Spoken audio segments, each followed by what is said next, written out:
taytayım. Alkışlarınız solsunlar. Göllerindeki kar yaşta kızda korkmay aytırça bolsunlar.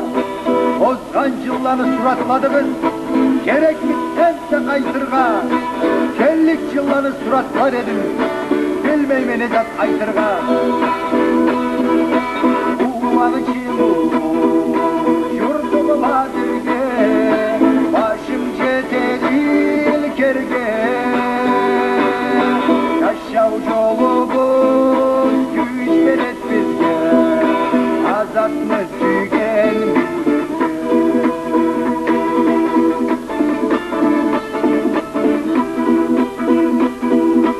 Yaşav yolumuz Allah'ı nasipti, tavuk adamla bezmegen.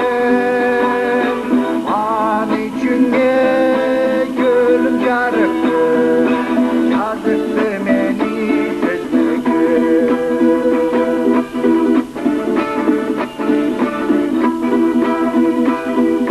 Bizde yaşav karan gözleri, Arap Kadir'e getirilir.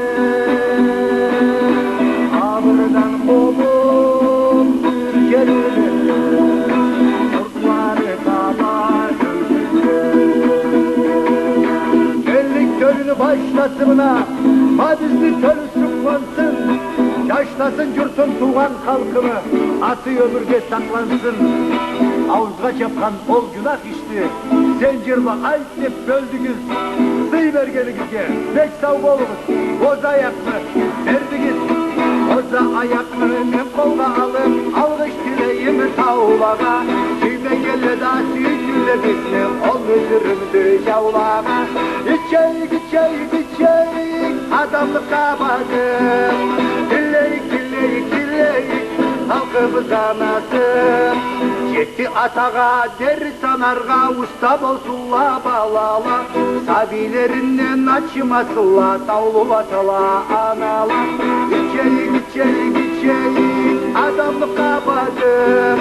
Dilleyik, dilleyik, dilleyik, halkımız anası. Arsız bolmasın Atatürk'ümüz, tar kaymasın kovanımız. Taşıncalarga suyun içerge, termilmesin tavuk halkımız. İçeyik, içeyik, içeyik, adamlık kabadım. Dilleyik, dilleyik, dilleyik, halkımız anası. Kötü sınağan tav milletimiz, atlamın tiri başlasın. Canı uyangan ana dilimiz, çatkı terekle yaşlasın. İçeyik, içeyik, içeyik, adamlık kabadım. Dilleyik, dilleyik, dilleyik, halkımız anası. Ol nasip nuva bizge zarlangan, bizge nasip sancılasın. Nasip yaşavını bizge kızgangan, bitsin ağamı sığlasın. İçeyik, içeyik, içeyik, adamlık kabadım. Dilleyik, dilleyik, dilleyik, halkımız anası. Yurtumuz anası, yer başına anası.